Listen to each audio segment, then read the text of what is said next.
have this morning. I'm just going to wait a few seconds as people join the line, and in the meantime, let you all know that this is being recorded. So if you have to drop off, or you miss something that our trainer says, you'll get the recording after the session is over, and get the slides and the Q&A as well. So yeah, we have a lot to go over. Let's go ahead and get started. Just quick overview of what we planned for you today. We have about 90 minutes together, and we're hoping to give you a pretty solid technical introduction to Kubernetes using Rancher. So this will be a lot of demonstration. We have slides to get through at the beginning to kind of give you an understanding of the fundamentals of Kubernetes and how Rancher works.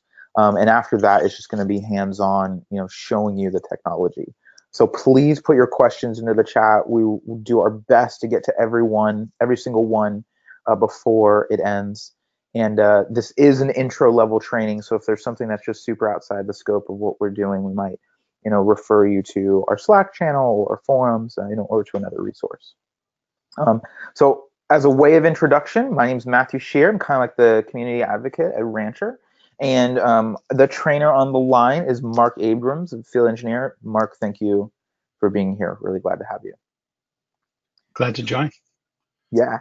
And so we have a pretty popular community around these trainings, hashtag Rancher training to let us know that you're out there. It's really cool. Post a selfie. Just, you can put questions there too. And it'd be great to keep the community alive around this. A little bit more context. We hope that you come in with some basic understanding of Docker containers.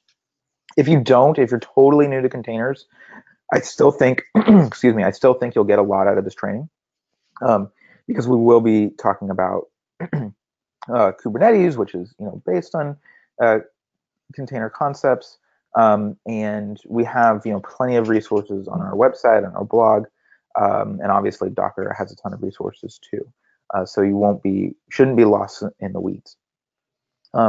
If you do want to follow along with the demonstration, you can get your own instance of Rancher installed in just a few minutes. If you don't have one already, just go to our website, click the deploy button in the top right, and it'll bring you to the quick start guide, and you should be able to have an instance running in a few minutes. Further resources, outside of this training, Kubernetes and Rancher are both open source software. There's a lot of contributions. There's a lot of discussion around how these technologies work to solve problems. So please get plugged in, slack.rancher.io for our Slack channel, and forums.rancher.com for our forums. So with that out of the way, I'm going to go ahead and pass it over to Mark, and we can get into the heart of the material. So Mark, I'm going to make you the presenter. Are you ready to go? I'm ready to go. All right. Just make you the presenter.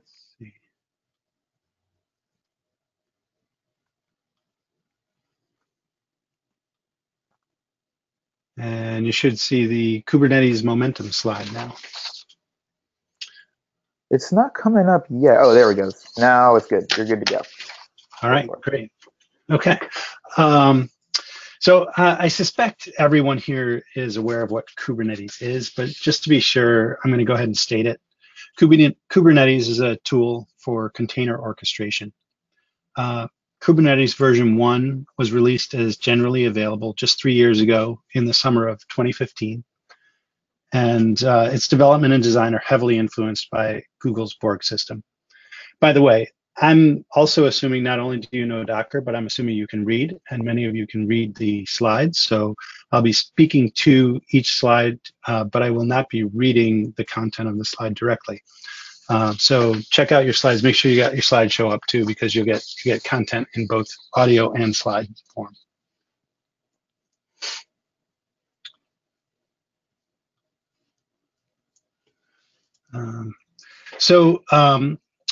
1/3 of the contribution for Kubernetes still is coming from Google. 1/3 is coming from independents, those who are not affiliating their contribution to some organization. And about 1/3 is coming from a lot of other companies you know and a few that you may not have heard of. Kubernetes has its challenges. Here are some challenges that we hear about often. Consistent deployments on-prem in cloud providers and other various infrastructures. Access control management with many clusters. Integrating authentication and doing it across clusters. Making effective use of the pool of resources that are created by a cluster. Managing multi-tenancy and shared resources. You know, just the general questions. How does one make Kubernetes clusters highly available? How is policy enforcement handled? How do I monitor and get visibility into the system, services, and application issues that arise with Kubernetes and containers and clusters? And I know many of you have faced or are currently asking these questions, and that's why you joined us here today.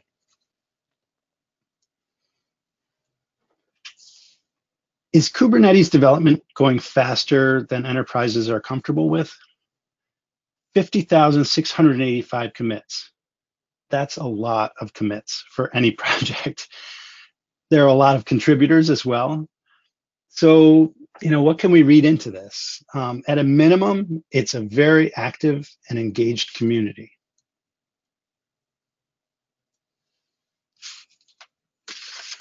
The thing is, there's no long-term support for Kubernetes version. Minor releases are happening almost every 3 months. So you probably have to ask yourself, how quickly or how often can your enterprise manage to adopt a new software revision? And my experience is that enterprises are having trouble adopting software that releases more than faster than 6 months, and even that is often too fast. In most cases, it's typically 2 years before they want to upgrade to a new version. And this is legacy stuff. So Kubernetes is changing a lot. There are also usability challenges. As I mentioned, the first generally available version was introduced just over 3 years ago. So Kubernetes is like a really big leap from service-oriented architectures that were and still are quite prevalent just from 3 years ago. And not only can you not leverage Docker knowledge, everything we learned in school is being upended as well. Your most experienced Kubernetes admin has been doing this for 4 years. And by the way, Rancher's been around for just over 4 years. So Rancher aims to solve the operational and usability challenges we are seeing with adoption of Kubernetes. Rancher is focused on both developers and operators. We understand the challenges that each faces when they are siloed, and we understand the challenges and solutions necessary for the various role integration models, such as DevOps. Sometimes you hear terms like GitOps or infrastructure as code. Even CI/CD is starting to bring together the ops and the development pipelines. This slideshow is what Rancher brings. So this slide shows us what Rancher brings to application management. So in the top box, we see app management. And so Rancher is helping with by providing a user interface into Kubernetes, an app catalog, the ability to do CI/CD, monitoring, logging, but it's also bringing in unified Kubernetes management in the second box. So it's bringing together all your clusters, the ability to provision clusters, the ability to upgrade clusters, add role-based access control to clusters, policy, security, capacity, all of these things that we need with Kubernetes clusters. Rancher is helping do that. And then there's all this underlying infrastructure, all the things that we put our Kubernetes clusters onto, whether we're putting them out in Amazon Web Services, using hosted providers such as EKS or GKE, or using EC2, whether you're using bare metal on-prem. There are lots and lots of ways that you can deploy clusters, and Rancher can work with all of those.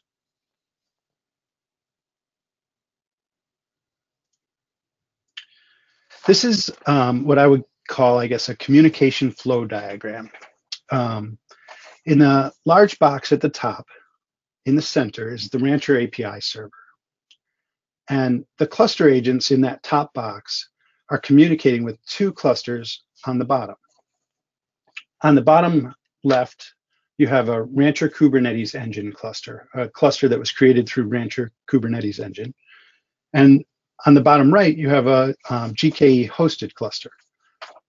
This is just an example of the communication between the Rancher server and the clusters. You could have any number of clusters from any number of different, created in any number of different ways. And I'll show you that in the demo. But let's talk about Kubernetes. So these are just a few of the concepts. Kubernetes is very complex, so these are just a few of the concepts in Kubernetes. But I think it will be helpful to understand at least these basic concepts before we go into the demo.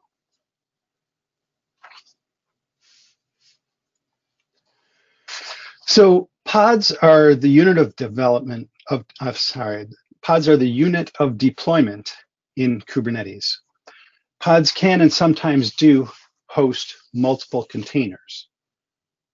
Pods are uniquely addressable, and communication within a pod is via localhost. So please post a question if pods are confusing, and I'll do my best, or Adrian, I'm not sure if Adrian joined, I think he did. We have someone else on the line that will help answer questions as well, but if pods are confusing, let us know and we'll help try and resolve it. This is a visual representation of two containers in a pod. On the left, we have an Nginx UI in one container and an in-memory data store, Redis, in another. So the Nginx is talking to the Redis database via localhost via port 6379. And this is the pod that I'll use going forward for some of the other concepts. So replication controllers are deprecated.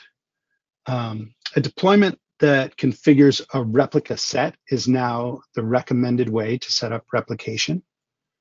But let's talk about replica sets. A replica set ensures that a specified number of pod replicas are running at any given time. Here's an example. We have 3 nodes with 4 pods on each node, and they're all the same. All the pods are that exact pod which I showed you previously with an Nginx and a Redis container.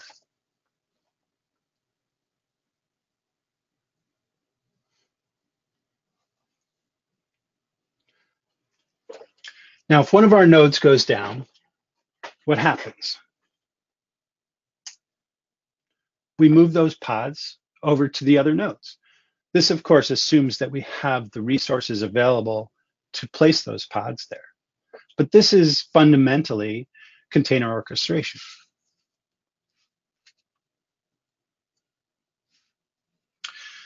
So a deployment controller provides declarative updates for pods and replica sets. You describe the desired state of the deployment controller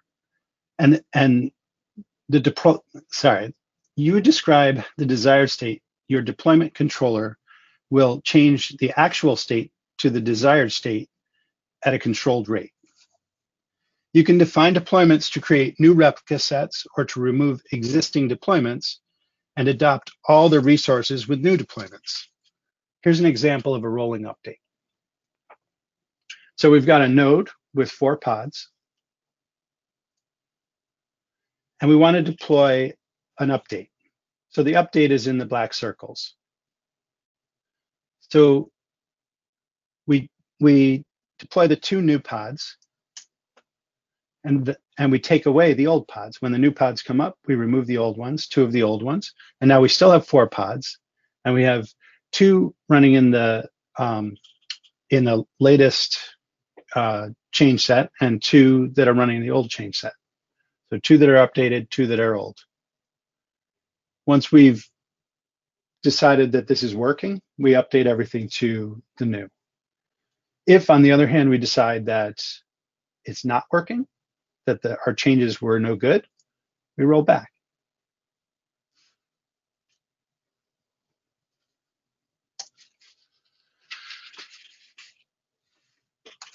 Kubernetes pods are ephemeral, which means they have a lifetime, and they're instantiated, they become active as a workload, and then they die and they go away, and whatever that was in that pod goes away and a new pod replaces it. So when they die, they're not resurrected. And these replica sets create and destroy pods dynamically. So for example, when scaling up or down, we're going to have pods that come to life and then go away. So as I mentioned, each pod gets its own IP address. They're uniquely addressable, but these IP addresses are not reliable and stable over time, which means we need some way to keep track of the accessible location of pods. Hello, services. A Kubernetes service is an abstraction which allows us to have pods communicate without us keeping track of the IP addresses. It's similar to a service that DNS provides. In Kubernetes, there are different types of services depending on what you're trying to address. So the node port exposes the service on each node's IP at a static port. The cluster IP exposes the service on a cluster internal IP, and the load balancer exposes the service externally using a cloud provider's load balancer. So depending on what you're trying to achieve, you'll use a different type of service. But ultimately, the goal is, for services, you can have your front end talk to your back end by giving it a service name instead of an IP address. Or you can have your back end talk to another back end by giving it a service name. So rather than doling out IP addresses, which change, you use service names.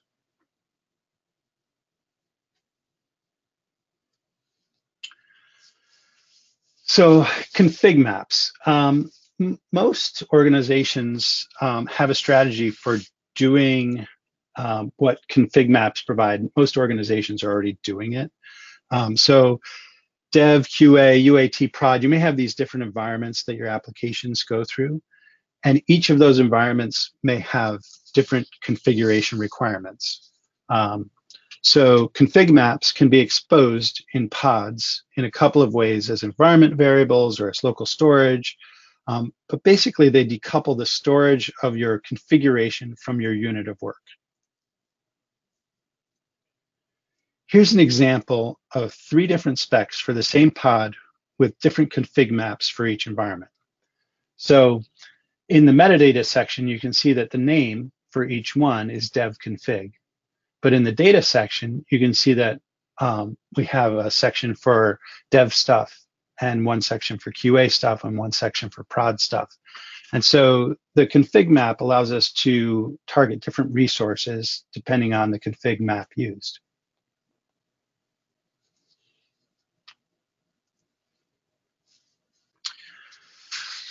Another concept is ingress. Ingress define traffic routes from outside to inside. So from outside the cluster to inside the cluster. And you can use ingress to expose the services that we just talked about. So I'll show you an example of ingress in the demo. Rancher makes it really easy to set up an ingress. In defining your traffic routes, you can base it on identifying factors such as things like host and path. And then some examples are Nginx, HA proxy, AWS Elastic Load Balancer, traffic. Rancher uses Nginx by default, but you can change that if you like. Here's a visual example of ingress with different URL requests, different routes. The ingress controller helps determine which service is being addressed.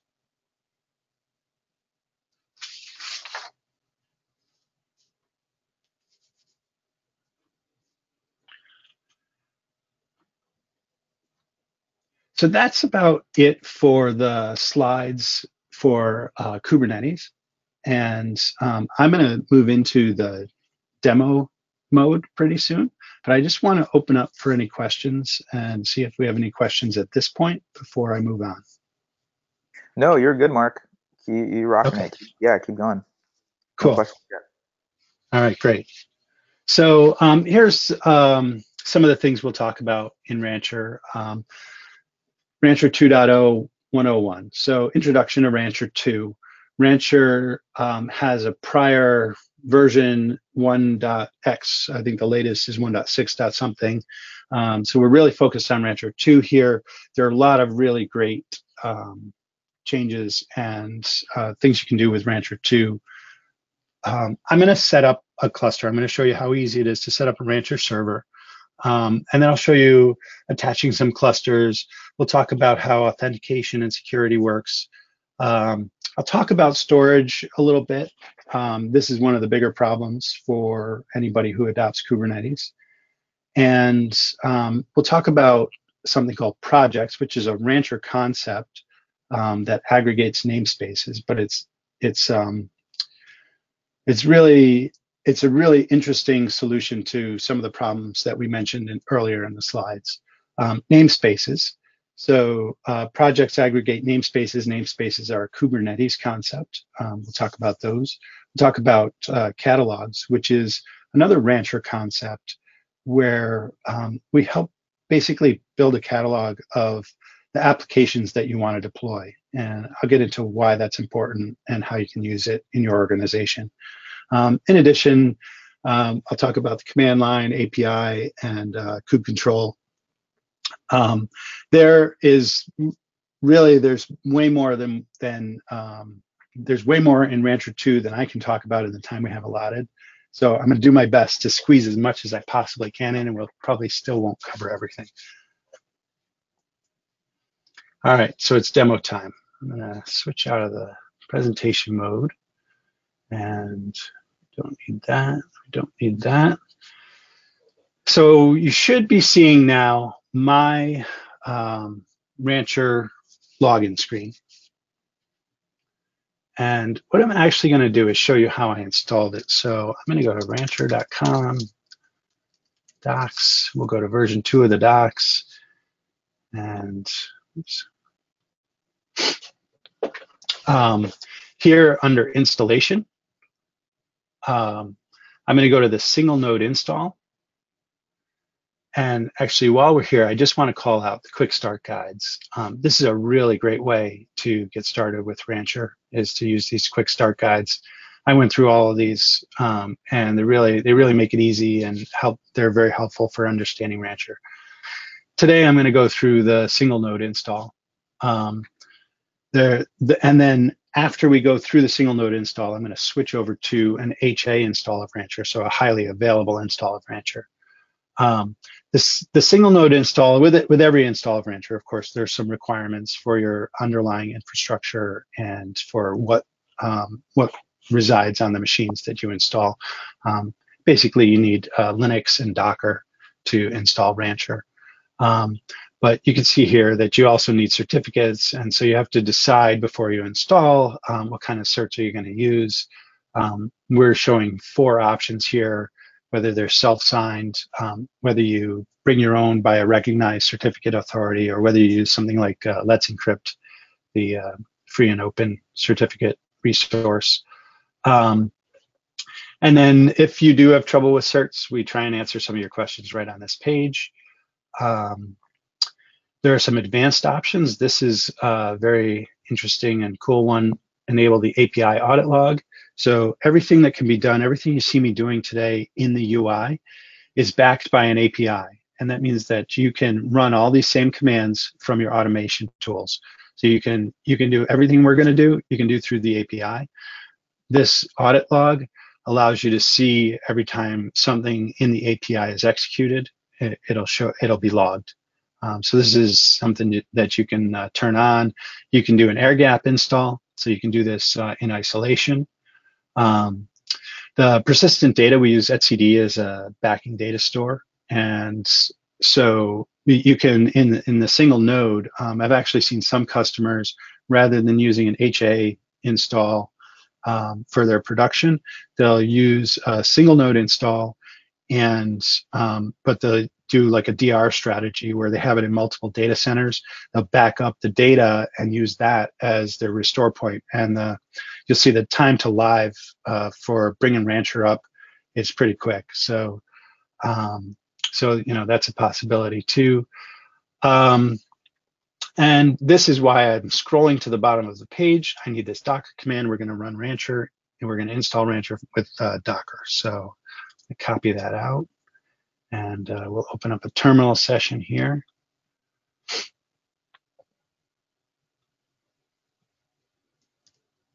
And I'll just do a couple things here. We'll make that bigger, so make sure everybody can see that.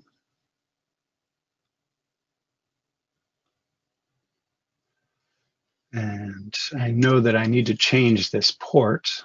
I have something already running on 8080, so we'll change that to 8090. And then I knocked off the container. Let's see, Rancher, latest. Now, latest is actually, this is the cutting edge, the bleeding edge version that's been released. Stable is considered the stable version.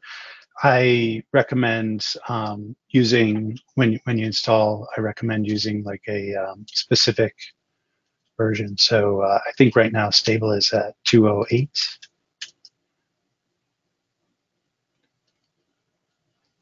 I am going to use latest.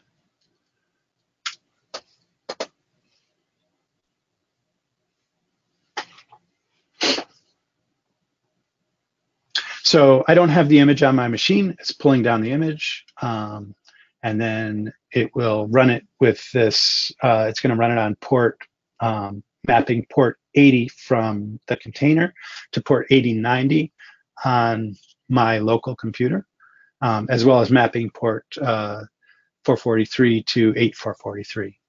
So the image is up, and if we go in and do a docker logs -f 58DC, we can see it coming up.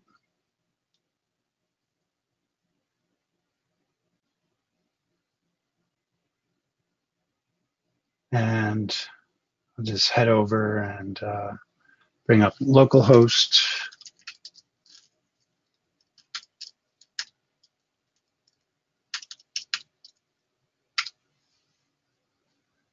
I don't have any certs here, so we're getting a cert error. So the first thing you see when you install Rancher is you'll see that it asks for an admin password. So it's asking us to create an admin password. So I'm going to go ahead and do that. Oops.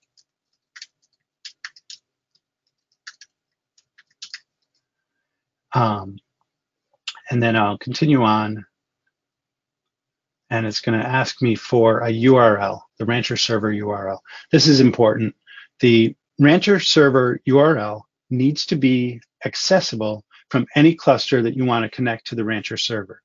So in one way or another, you need to make this URL accessible to the clusters that you expect to manage from the Rancher server. This is on my workstation. I don't have any holes in my firewall, so there will be no outside clusters connected to this Rancher server, which is why we're going to use a different instance. If I wanted to also stand up clusters on my workstation or within the network that's in here, I could do that. But it's really important that this server URL is set to the appropriate URL for your clusters to access. So we'll save that. And the first thing I want to do is just go over here and take a look at security. So we're going to go right to authentication. And this is where we set up security providers. So we could set up SAML, we can set up LDAP, we can set up OAuth. Most of these probably look familiar to you. If we just start here on the left and we look at Active Directory, and we can see that this is just a form for a common Active Directory integration, right? So I need the host name or IP address of the Active Directory server.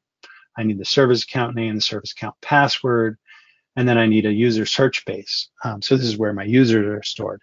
This is all unique to Active Directory. If I go ahead and pick Azure AD, I get a different set of requirements, right? So these are the Azure authentication requirements. GitHub's a different set. Same thing with Ping. So you pick the one that you're using for your authentication provider, for your identity provider, and then connect with that. So now what I want to do is switch back over to this server. This one I've got connecting to GitHub, so I'm going to authenticate with GitHub. And Rancher makes authentication so easy that like you're probably looking at this like, yeah, well, duh. But let's go look at authentication for Kubernetes.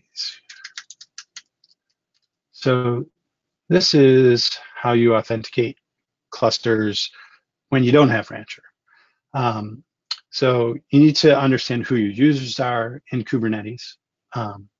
They give you some suggestions for authentication strategies and what you need to know about your certs and generating your certs, tokens, how you put your bearer token in a request, how you bootstrap with your tokens, and of course, if you're going to use basic auth, which I think most enterprises are trying to get away from, service account tokens.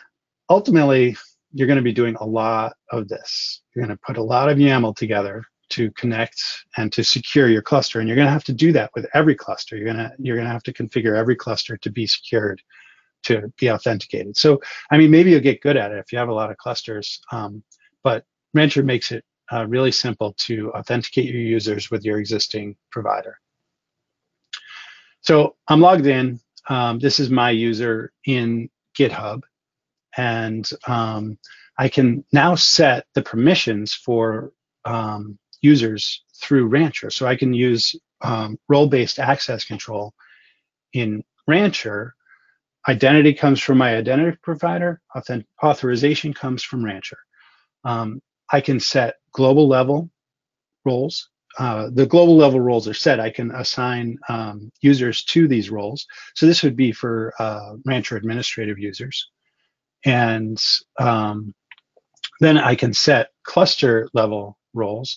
And we provide some out of the box, but you can also add your own cluster roles. So you can configure a role specific to developers or to QA or to your client services team. You can specify very specific resources. So I just want clusters, and I only want to be able to view clusters. So it would look something like that. You add these roles, and then you can add your users to these roles. You can also set a default. So right now we have view all projects as the default in this setup. I think this is something I set up in this Rancher server, but I believe the default originally was cluster owner. So we can change what the default is. You can have multiple defaults. So when a user first logs in, these would be the roles that they would be assigned to. You can also assign project level roles. I'm going to talk about projects later, but they come up so much throughout this discussion. Already they came up once. Projects are an aggregation of namespaces. They can be used for basically multi-tenancy, what people are trying to do with multi-tenancy. And namespaces have traditionally been the solution for multi-tenancy. But if you go and do some research, you'll find that there's still a lot of discussion about how to do multi-tenancy in Kubernetes, and that there are distinctions between hard multi-tenancy and soft multi-tenancy. And so Rancher has basically said, look, we need a solution, right? So the solution is to be able to isolate by a project, which could correlate to a business unit, maybe to a development team. It depends on your enterprise. And you can have multiple namespaces within those projects, and you can move namespaces between projects. So you can, and then you can put all your RBAC on top of your projects. Let's jump over to clusters.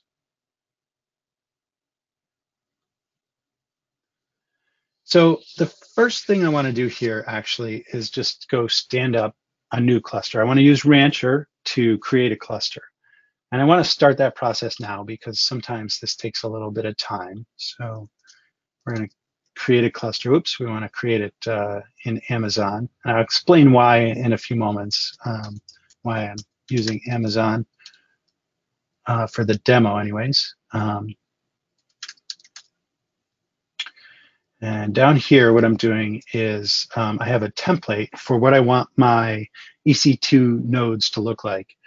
I've created a single template that it's a very basic Linux AMI with, I think, 4 or 8 gigs. I don't remember. We can check that in a minute. And what I'm going to do here is put my prefix so that my colleagues know when they're looking at AWS, oh, this belongs to Mark. And we'll call this the training. And let's separate them out. So we'll do an etcd. We'll do one etcd here. And then we'll add another node pool. And we'll add another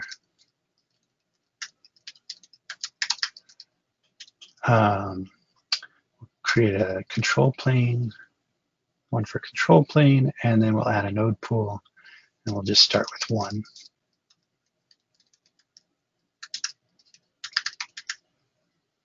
And okay, now you can see there's some other options that I haven't set here, member roles, some cluster options. Let's get this started and I'll come back and explain those things. Okay, so right now my cluster is provisioning with one node of each type.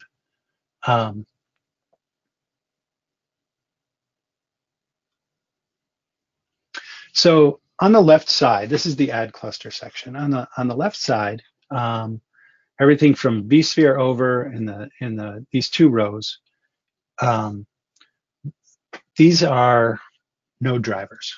Node drivers are Rancher interface to Docker machine drivers. So we can help you create Kubernetes clusters using Docker machine drivers, but through this interface. Again, everything you do here, you can do through APIs. So if you wanted to do this in automation, you can also do this in automation. You have the ability to use a hosted Kubernetes provider like Google Container Engine, EKS, Azure. Each of these has its own set of options, right? So, and these are the options that you would expect to see from each of these things. I selected to do nodes from an infrastructure provider, and the reason I did that is because I have already set up some templates. So here's a template called all types for Amazon EC2. Now, if I go under my user on the top right, we see node templates. I'm going to go look at a list of node templates. And so what I have here is I have node templates for Amazon EC2 and node templates for DigitalOcean. These templates, okay, so the size here is T2 medium. The DigitalOcean ones are 8 gig for virtual CPU. So you can get a sense, right? I can go in and add templates for other providers as well. And basically, this allows me to just very quickly spin up my machines. If I wanted, I could create one template for EC2 nodes on EC2, for etcd nodes on EC2, and one template for worker nodes and one template for my control plane, rather than having an all section. This could be handy, for example, if I want to create storage nodes. So in Kubernetes, our workloads are ephemeral. They come and go, and they're stateless. So we'll talk about storage in a little while, but they're not really designed for storing things because they go away. So everything that's on the node, on the container in the pod, goes away when the pod goes away. So there are other solutions for how you do storage. And one of the things I can do here is I can create nodes that are supposed to be used for storage for different providers. In particular, for example, the Longhorn storage provider can use larger nodes and provision storage out of those nodes. Let's go back and look at our clusters and look at how we're provisioning. Okay, so we're making some progress. It's doing things. You can see that the comments are changing here. We're executing a deploy job now. Let's go back to add clusters while that's still going and take a look at the import section.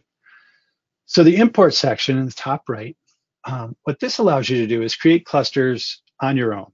You can create a cluster in any way you want, and then you can import that cluster here into your Rancher server. So maybe you already have clusters running, and you would like to bring all the clusters you have into one management view. This would be the way to do it. I'm going to give a name here. We're going to call this the import training. Now, I'm not actually going to import anything right now, but what I want to show you is these kubectl commands. So depending on the cluster that you're importing, you will run one of these three commands. And this will then spin up Rancher agents on your existing cluster, and the Rancher agents will reach out to the Rancher server on 6443, I think it is, over HTTPS. So they're going to reach out over HTTPS and create a secure socket. So they're using web sockets to communicate. And those agents will help Rancher give you visibility into those clusters. And that's how we can give you visibility into many, many clusters. I'm going to click done here.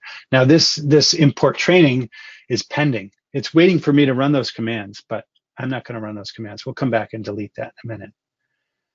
The next one is custom. So the custom section is gives you the ability to provision infrastructure, and then on that infrastructure run a command which will spin up a Kubernetes cluster. So we're going to call this the custom training cluster. And again, there are options, these options here for the cluster we're creating. Windows support just recently came out in the latest Kubernetes version. Rancher uses upstream Kubernetes. So Rancher is not a distribution of Kubernetes. Rancher is using what Kubernetes provides and taking advantage of the Kubernetes capabilities to provide you with the ability to manage everything that you're doing. So when you want to import clusters, Kubernetes clusters, we're really just putting an agent that runs in a pod on those clusters. We're using Kubernetes to help you manage it. You can pick which Kubernetes version you want, which network provider you want. When I switch network providers, we'll see that project network isolation changes. Projects are a Rancher concept, so they don't exist everywhere. I'm not going to go into every option because we have a lot to cover. I think most of this is obvious, and if it's not, please ask questions.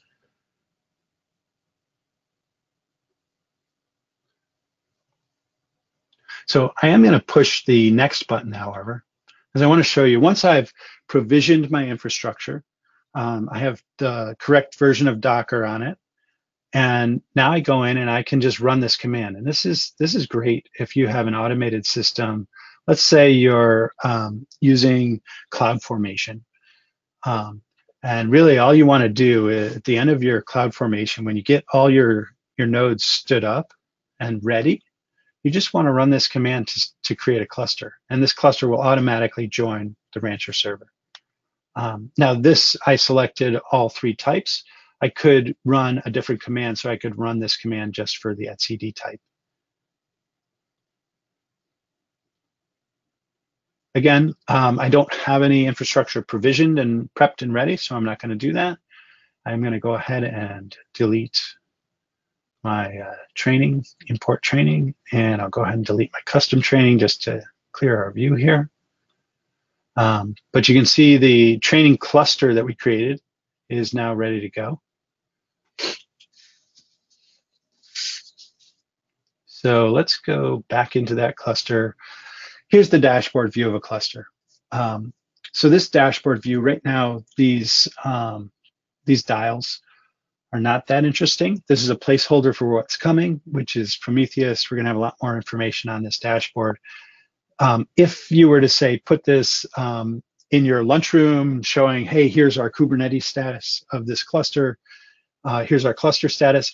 These boxes at the bottom are really what's important. If these go red, something's happening in your system. And I'm actually going to force those to go red. We're going to go and go back to the global view. Whoops, go back to our cluster. We're going to go in here and edit our cluster. And remember, I created these node pools, right? And so what if now I need more? Well, I can just provision a couple more, whoops, not etcd nodes. I can provision a couple more worker nodes. And you can see now we've got some red down here. The reason is nodes are provisioning. That'll take a minute.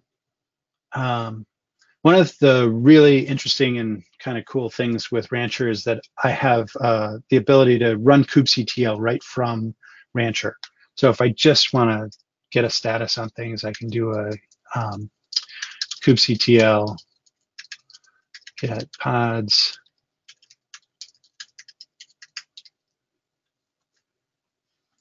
And we can see what's going on. Right now, everything's good. Everything's running.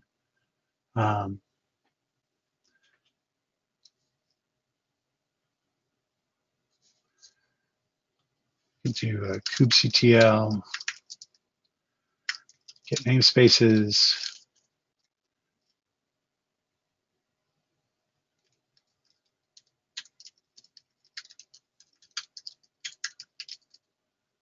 Let's try kubectl describe service metric server in namespace kubesystem. Okay, so here's the Kubernetes metric system spec.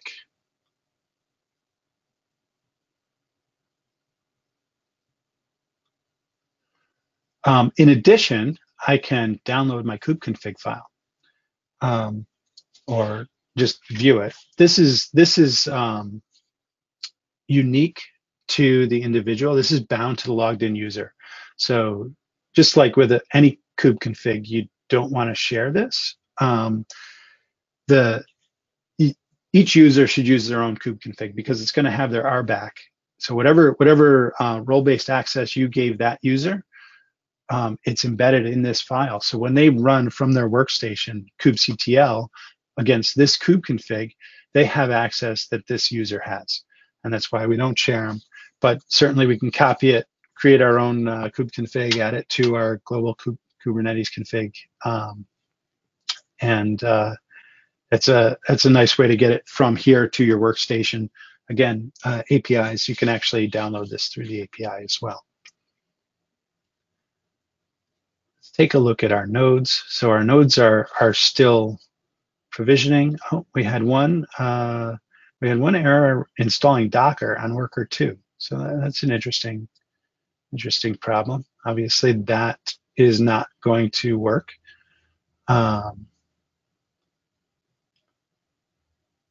So we may, in this case, it did it for us. So I don't know if you caught that, but it removed it. And I bet if I go look at EC2, I'll see that this node has been terminated and it's actually launching a new instance. So whatever happened out there in EC2 land, it's just being fixed. That was nice. All right, so you'll notice a couple of our nodes are unschedulable.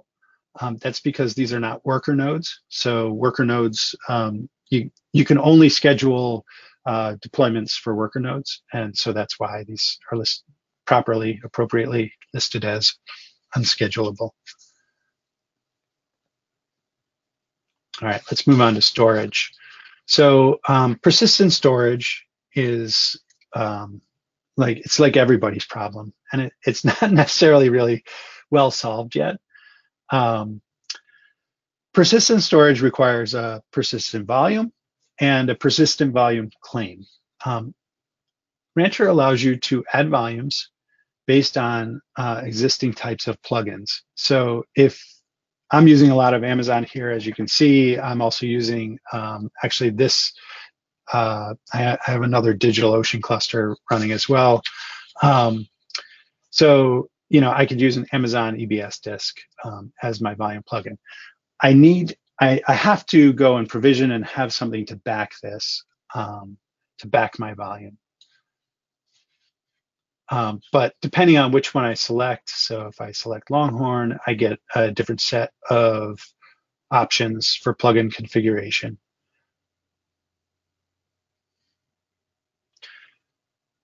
Storage classes are dependent on your provider, and we can add storage classes here, which will, again, allow us to add based on the provisioner. So here's an Amazon EBS disk. What volume type is it? What availability zone is it going to be in? Does it have encryption or not? There's some customization, and then each one of these will be different. So what are storage classes? Well, for one thing, with Rancher, what you can do, because we give you the ability to use different provisioners, you can take advantage of different features that each provides. So there are different types of persistent storage. There's block storage, there's file system storage. So you might have different storage classes, and this is something of an enterprise decision. So depending on your enterprise, you may have a storage class for quality of service. Maybe you have a storage class that has a backup policy, or one that has no backup policy, or I don't know, some other arbitrary policies. In any case, you can create at the cluster level storage options that the users of this cluster can take advantage of. All right, finally, on to projects.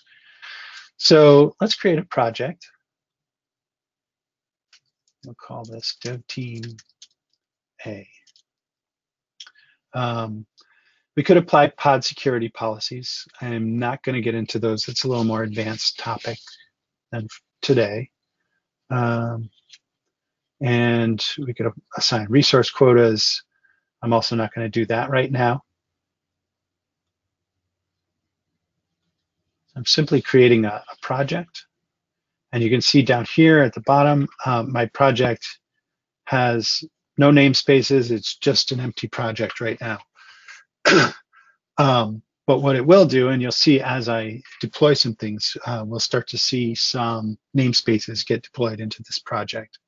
One of the things you can do is move namespaces between projects, and we may get a chance to see that as well.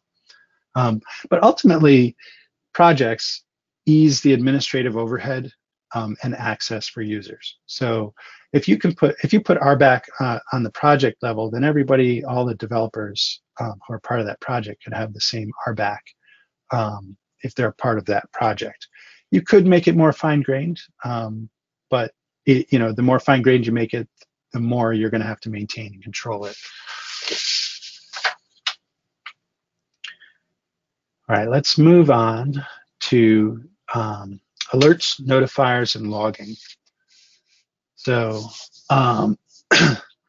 we have about 25 minutes before I'm going to stop. I'm just going to keep plugging away at this for about another 25 minutes. And then I'll open up for your questions. So if you have questions, if Adrian can answer them, he will. But if not, in about 25 minutes, I'll start answering questions as well. All right, so Rancher provides you with the ability to create alerts for actions that are happening within your environments, within your clusters. So things like etcd health, CPU, memory utilization. I'm going to set up an alert for deployment. Now, before you can set up an alert, you need a notifier. And the notifiers are things like a Slack channel, email, a pager, a webhook, right? So you have to, where are you going to send your message to, basically? Now, I've already set up a Slack. I believe it's still here. Well, looks like I might have accidentally deleted my notifier. Well, that's going to be a problem. We won't be able to set up an alert without it.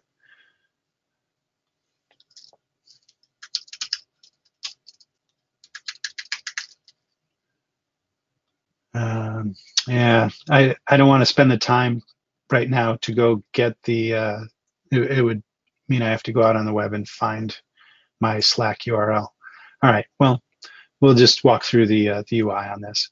So alerts, basically, we can create an alert, and we won't be able to create it because there are no notifiers right now. But I can create an alert, so and I would make it an alert around the scheduler, and then I would actually make it on deployments. So rather than the system service, I'm going to make it on deployments, and when a deployment happens, I'm going to send an info to the notifier of my choice. Now, it won't let me create this because we have no notifiers, so I'm going to cancel. Let's take a look at logging. Rancher also gives you the ability to push to some log aggregator. So the default for everything in Kubernetes is standard error and standard out. This basically gives you the ability to set a default endpoint. So here's my endpoint, and then just like with our clusters, right? Each of these endpoint providers has a different configuration. So the configuration is going to change depending on which one you choose. In every case, you will have the option to add custom log fields. And depending on what it is you're trying to log, this can be very helpful to refine and reduce the noise that you get in your logs. Things like Splunk, you pay like per gigabyte or something like that. And so this will just, if you just do a default dump to Splunk, you're going to get a lot of information. You can do something like push it through syslog first and then send it over to Splunk. We have an endpoint for Kafka if that's what you're using. But basically, this is right now we're setting up logging at the cluster level. So this is the cluster level logging. We're in the training cluster. We could set up logging at the project level as well, and that will override whatever's going on here. So you can have unique logging, and you get the same interface, but it's basically set up a logging endpoint per project, if that makes sense for your enterprise.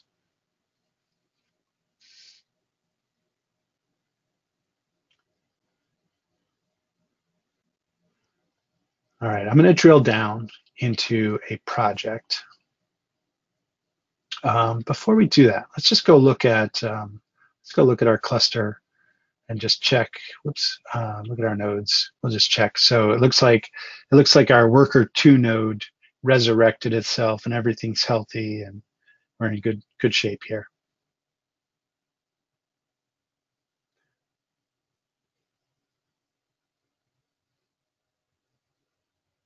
All right, let's go back to our project. So at the project level, we can set alerts. And this is exactly what I just showed you. So now we're doing project level alerts. You can see that the interface has changed a little, right? And so we can do this on a per pod or per workload, or even on a workload selector basis.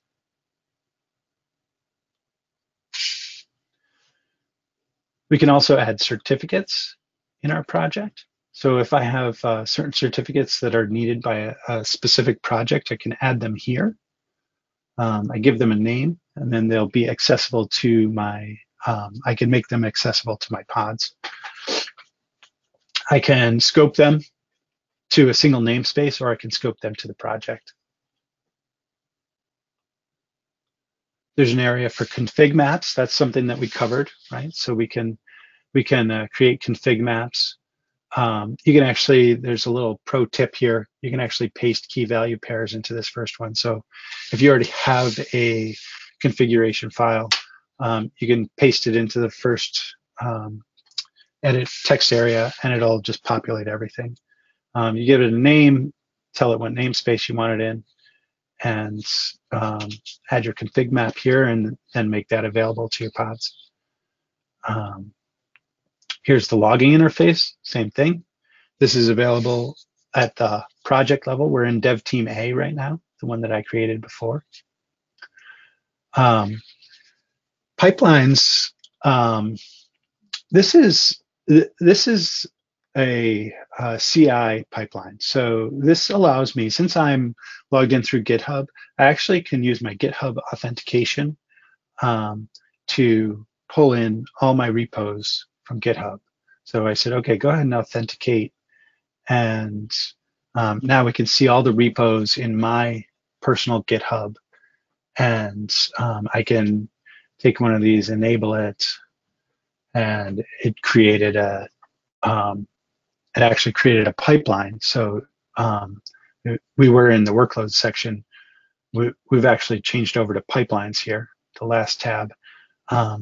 And it's basically setting up a pipeline for me to run this, to do a CI/CD process on this code. So it's everything you expect. And this one, I don't know if this one actually has a process. It does. It's got a process. I don't believe this process works. We can look at a demo if we have time. But so we clone the project, we build the project, we deploy the project, whatever your steps are. You can add steps into the configuration, add stages. This, when I change this, it commits back to this repository. So the configuration is part of my repository. So when I bring it down, and it could be part of a branch, that's why the branch option is here. So it could be part of the branch. But then I can deploy things directly from Rancher as well.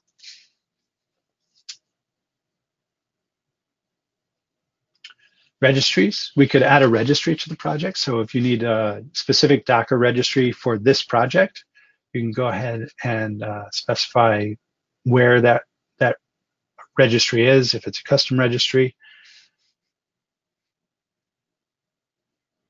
And log in and save it, and then you'll be able to access those. So I'll show you in the workloads where we would access our custom registries. And then finally, secrets. So secrets are a way to, so we've got config maps, which is just generic information about a resource and how to access a resource. And then we've got secrets, which are key value pairs for secret information. So I have some information that should not be visible. And so we put it into a secret.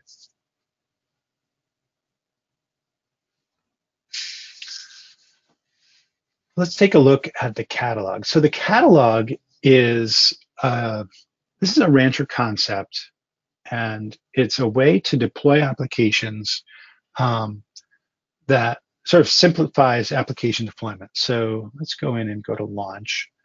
And I'm going to pull up WordPress. So before I pull up WordPress, let's look at this again. So there's a bunch of things in here, and they're actually, you'll see multiples, right? So you see some from makers and some from library and some from Helm.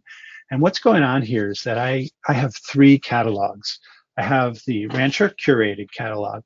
I have the Helm catalog, the Helm publicly available catalog, and I have my personal catalog, which is actually a fork of the Rancher catalog. As I do work on the catalog apps, and I need to do a pull request, I'm keeping a separate fork, but I pull it in for demo purposes. So that's why you see 3 of these things all coming from different places. These are Helm charts, And so we just basically enable you to deploy your app from a Helm chart. It's a nice UI for operator interaction. It's great for enterprises with like a clear distinction between dev and ops. Devs can maintain the content of the catalog, and then ops doesn't really need to have Kubernetes knowledge to launch something from the catalog.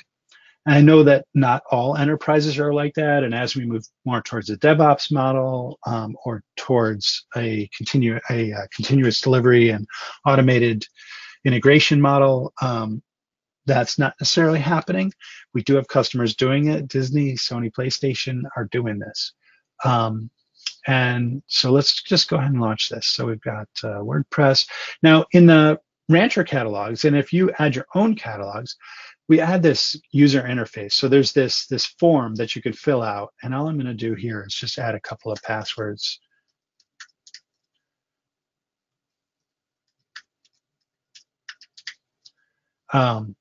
So in the Helm charts, you actually need to modify the values of the Helm chart.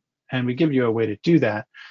But by adding another YAML file to the Helm chart, you can actually see it in this form view, which is what makes it really great for enterprises that have that clear distinction between dev and ops. So this is out there deploying, and we can see that it's setting up 2 endpoints.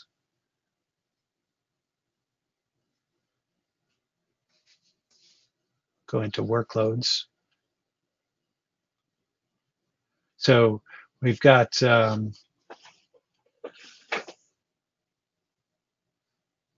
one, it's standing up the data store, the backing data store, which is a MariaDB, and it's standing up the WordPress front end. And it looks like everything's running. Let's go take a look. So here's WordPress.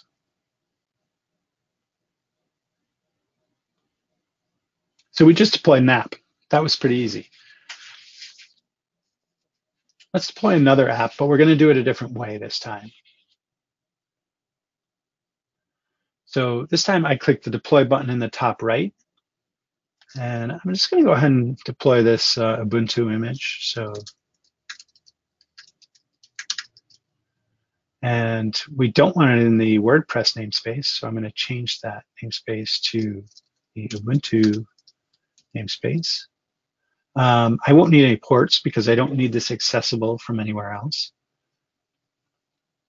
I'll go ahead and launch this. So it's launching a Docker container with Ubuntu. And it's Ubuntu Xenial is the tag for the Ubuntu image. Okay, so that's out and running. And now I can just go ahead and execute a shell on that container. And let's see, do we have curl? Curl's not here, okay. So let's update apt. Now, it doesn't really make sense to update apt in this, in this context. I'm doing a demo and I'm showing you that I'm in an Ubuntu image, and that's why I'm doing it. Pods are ephemeral. This is going to go away. So anything I do in here like this, when this container gets destroyed, it goes away. Unless I had a persistent volume attached to this and I was storing things in that persistent volume, this is transient. So, but now I can do an apt-get install curl.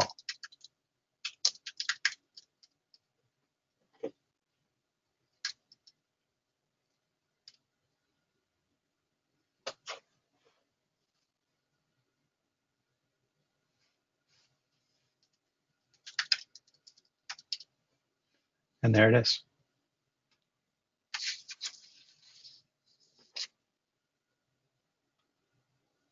So now I've deployed 2 different workloads. Let's see.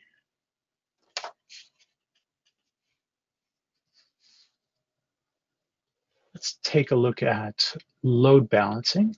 For that, I'm going to deploy. How much time do we have? About less than 10 minutes. Let's talk about APIs. Before I do that, let's talk about APIs. So let's take a look at view in API. And so what I can do is click the view in API. I click the ellipsis. I'm gonna close this, do it again. Okay, so I'm looking at the Ubuntu training image. I'm in Dev Team A. Okay, I'm in the project. I'm on the workloads tab, and I'm selecting from the ellipsis on the right. I'm selecting view in API. This opens up a new tab that shows me the API, the YAML behind the API for this image. Okay, now I can click edit on this, and what I'm seeing here is a form which allows me to modify this image. So I'm going to not modify the image, but modify the deployment. So I'm going to actually scale it up. Let's scale it up to 3. And then I'll say show request. Now, these requests could be used in automation. So there's a curl request, there's an HTTP request. These are the same. And there's just one change, which is that I said scale this up. And we could have done this through the UI as well, but I wanted to show you the API. So we could do this through the API as well, and or through the UI as well. And so now I'm just going to send the request, and I get a 200 error or 200 response as success. Okay, and what we should see now when I close this and I go back to Rancher is that it happened so fast we didn't even get to see it scaling up, but we now have 3 of these pods. So we just went from 1 to 3. Right? Here's another way I could do it. I can scale it down right here. Now it's removing 1. So UI, API. In addition, at the bottom right of your Rancher server installation, there's a download CLI link. And you have to select which version of the operating system you're running. And this will download on the Mac. It's going to download a TGZ file. And then I would unpack that and install the Rancher command line tool. I may have, don't need this anymore. Yeah, it's not installed in this directory anyways. But the Rancher command line allows you to do some of the things that you can do in the API would require multiple steps, and the Rancher command line consolidates those things. So you can do things like import a cluster, export a cluster. You can do things, just some of the things that you can do are a little quicker through the Rancher command line API or through the command line tool. But you can do it in the API. So it depends on your use case, depends on how you're building your systems and your automation and your integration. All right, let's take a look. Let's go back to workloads. Let's take a quick look at load balancing. Before we do that, we need to deploy. I'm going to deploy an Nginx stable.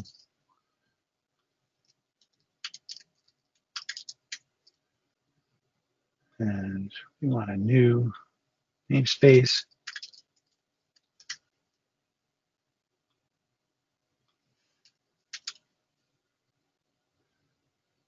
And I'm going to publish this on a node port. Remember, we talked about different types of service access before.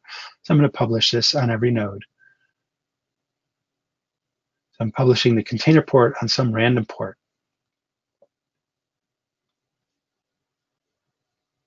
And we'll launch that. So you can see it was red, now it's running. It published it on 30.861 on TCP.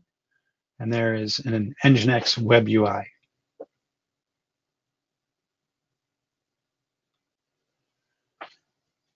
So let's take a look at, we just have 3 minutes left before I start taking questions. Let's go ahead and scale this up. So we're going to go into Nginx. I'm going to bring up 2 more.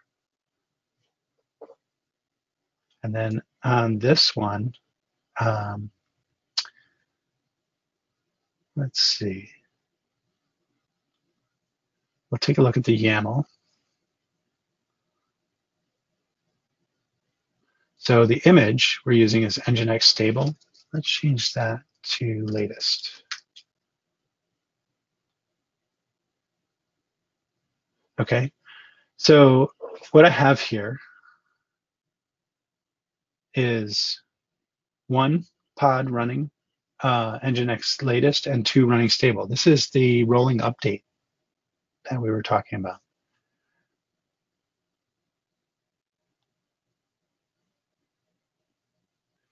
And if I go to this endpoint, which version of Nginx did I go to?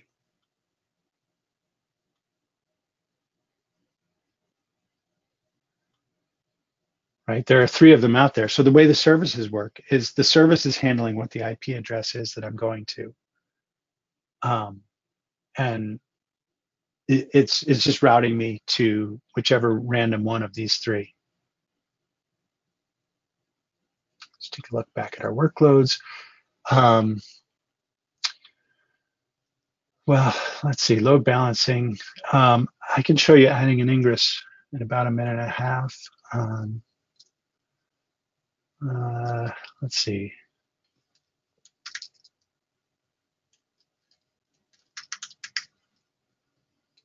We're going to add a host name and run it to a workload. Whoops, we have one.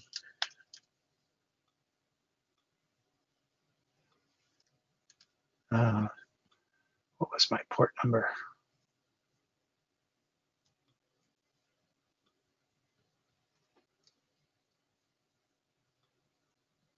30861.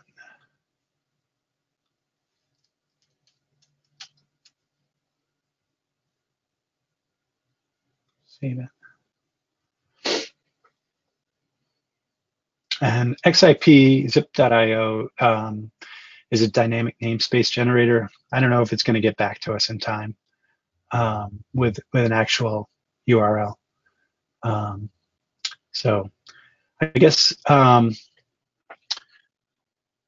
see. I think that's pretty much everything that I have to demo in the time that we have. So I think I'm going to open it up to questions and see if we have anything right now. Awesome, rock on. Thank you so much for doing all that much. Great job. Okay, so let's get to some questions. So this is from Nathan, who asks, it's a rather longer question, so we'll just get through it. Okay. Is there a way to assign a default namespace for each project so that after using the command rancher context switch, subsequent rancher kubectl commands will consider this namespace to be the default without specifying the namespace option? I don't know of any way to set a default namespace. If you're doing it through, so if you're doing it through the UI, the default namespace is going to be context sensitive to where you are within the Rancher UI. If you're doing it through an API call, then you could specify a default namespace that gets used through your automation.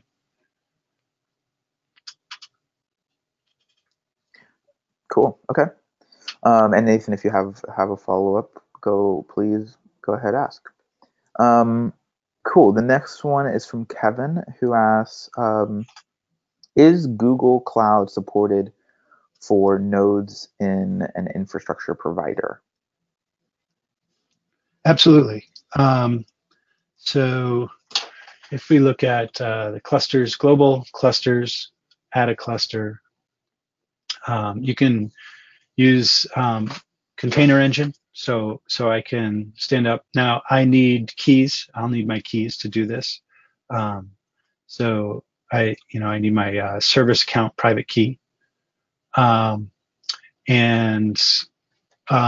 if you wanted to, so we don't have a, you'll notice here we don't have a node template for Google Cloud. But certainly you can do it through import, like just stand up your cluster on Google Cloud, or you could set up your nodes in Google and then run these Rancher commands to attach them to the cluster. So there's a couple ways to do it. In addition, so the node drivers are what allows us to do this. And depending on who your provider is, now in this case, it's Google. You could, if this was a really significant thing for you, you could write a node driver. As long as there's a Docker machine driver, it probably wouldn't be that hard. Cool. Okay. Okay. Awesome. Let's see. There. Just got a question. So Raj asks, this is a comparison question, kind of be your own opinion, Mark, but he says, how does Rancher compare to Docker EE? I don't know Docker EE. Rancher uses upstream Kubernetes. So we are basically trying to not modify Kubernetes, right? We're trying to use Kubernetes as it is and not give you something that has changes to Kubernetes. You could, in some of these types of cluster joins, so I created, let's go back to the clusters page for a minute. So I don't really know how to compare it to Docker EE, but I can tell you a few things about Rancher and what it is and how we do these things. We're trying to allow the enterprises to not be locked in. We think there's a lot of value in this. This is an open source product. It's 100% open source. There's no alternative for paying customers. Everybody gets the same product. If you buy support, you're buying support for Rancher and the things that it's working on, the Kubernetes clusters underneath. So here I created this training cluster. And when I go in and I delete this cluster is going to get deleted. Like it's like a CloudFormation, right? If I say remove, it's going to remove all of these nodes as well. In some of the other instances in clusters, so if I do an import of a cluster and you've created it outside of Rancher, or you do a custom cluster from this segment here, then you could detach those clusters from Rancher. And we didn't create those nodes. We didn't do anything to the infrastructure to create the infrastructure. So those nodes are yours and those clusters are yours. And you remove the Rancher pods and some namespaces, and those clusters go on being Kubernetes clusters. There's nothing binding you to Rancher in your clusters. So I think that's one of the distinctions, but I really don't know Docker EE to give a fuller answer than that. Can you guys hear me? This is Adrian. Yeah. Hey, Adrian, go for it. Hey, so I actually know a little bit about Docker EE. First and foremost, Rancher is 100% free and open source. Mark touched on that. So that means you can do everything by yourself if you want. There's no requirement to pay. There's no crippled version of the software. What you see is what's there. And if you don't buy a support contract from us, that's great. You still get full functionality and full access to the software. Rancher allows you to manage Kubernetes clusters running anywhere. So you can use Google, you can use Amazon, you can use Azure, you can use stuff on premise, you can use VirtualBox on your laptop. You can manage all of these using Rancher on top of Kubernetes, and all that's just going to work. When you go down the path, I mean, first of all, I don't want to say anything bad about Docker because all of this is built on top of Docker. We're friends with the guys at Docker. We work very closely with them. But Docker EE is Docker's product. So when you go down that path, it's like going down the Red Hat OpenShift path. You are locked into what they will allow you to do. And wherever they go, you're in a license contract with them. And so that's where you have to follow. Rancher takes the opposite approach in that we want you to have the absolute ultimate flexibility to do anything possible. If you want to stop using Rancher, and this is what Mark also touched on a moment ago, all of the stuff that you've deployed will continue to run. You have the ability to go anywhere and do anything, and we want you to take us with you on that journey. We believe that we have a product that will empower you to do more and to do it more effectively, but ultimately all of the control stays with you. Awesome. Thank you. Thanks both of you guys for chiming in there. Fantastic. Well, we do have a couple more minutes, so I'm going to try to get a couple more of these questions in here. Great answer. So let's see. Martin asks, does Rancher 2.2.0 allow for two-way authentication with Active Directory? And part two, if possible, could this be completed on an air-gapped setup?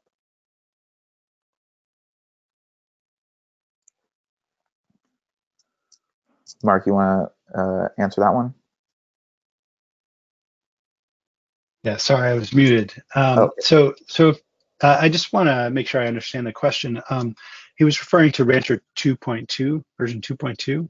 No, he just said Rancher 2.0. 2.0. Okay. So does Rancher 2.0 allow two-way communication with authentication providers? Yeah, I mean, he said Active Directory, but yeah. With Active Directory. Yeah, so Active Directory in particular. So let's see, do I have that? I still have that up. Yeah, so we don't provide, so basically we're just getting identity, right? We're connecting to get identity. We can't manage your AD in any way. We can't send commands to AD, so it's read-only. And I don't believe there's any intention to change the way that works. Okay. Okay. Cool. Okay, one more question. I think we're out of time. This is just kind of a fundamental question you can sort of answer conceptually. This is from Abhishek, who asks, how do you create your own node? How do you create your own node? Please, Abhishek, if I don't answer this correct, like if I'm not answering your question, please ask again or go to the groups. But creating your own node, are you perhaps referring to in the custom section? So if I was to do this here, what I would do in custom is I would go into EC2 and I would run the wizard in EC2 to create an instance. So I would select my AMI, I would choose my security groups, I would select what subnets I want, all the things that EC2 requires you to do. And this would be, if you're doing it in Google, then you got to go through Google Cloud and do it through their interface and their way. But basically, I get that node, and then I'm going to put Docker on that node. And there is a list in the Rancher docs. There's a list of what the requirements are for your nodes. So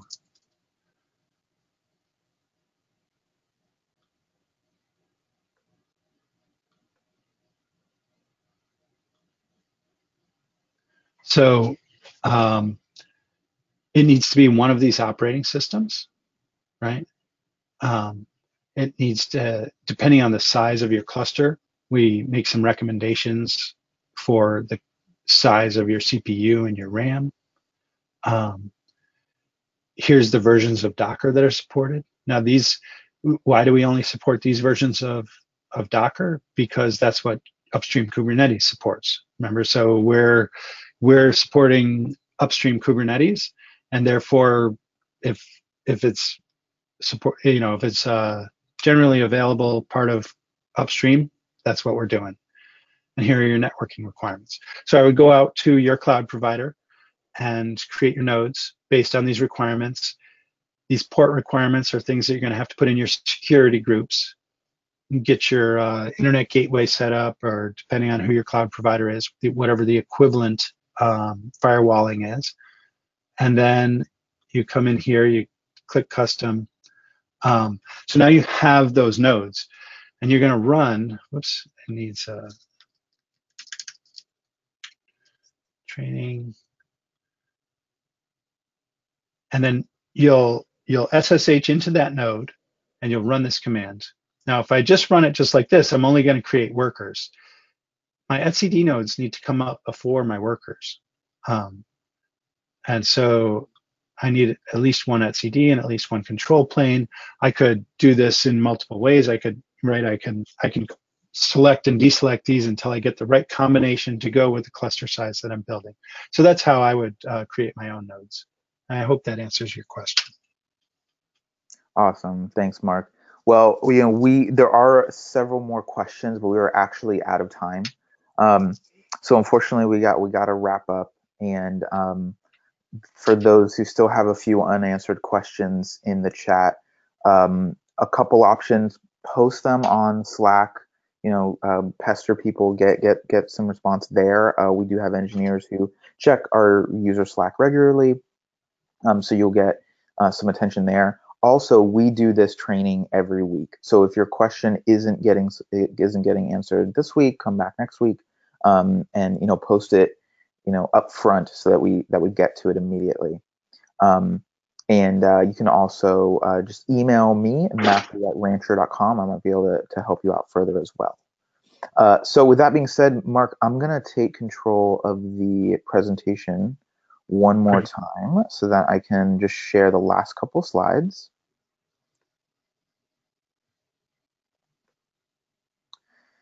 All right, can you see my screen? Yes. Okay, cool. So yeah, just so everybody gets this one more time, slack.rancher.io, please plug in there and get connected. And that's everything we have for you today. And like I said, we still have a lot to cover. There's so much in this topic. It's so great, and we're just out of time. So the slides, the recording, and the Q&A will be emailed out to everybody, hopefully by the end of the day today. Definitely by the end of this week. And join us next week. And if you do have more questions, email me, Matthew@rancher.com, and we'll also send requests for more trainings. We love these. We love interacting with you guys, and we want to know what you want to know about. So please send those to me. And Mark, thanks so much. Good job. Thanks. Yeah. All right, everybody. Have a good week. Bye-bye. Bye, everyone.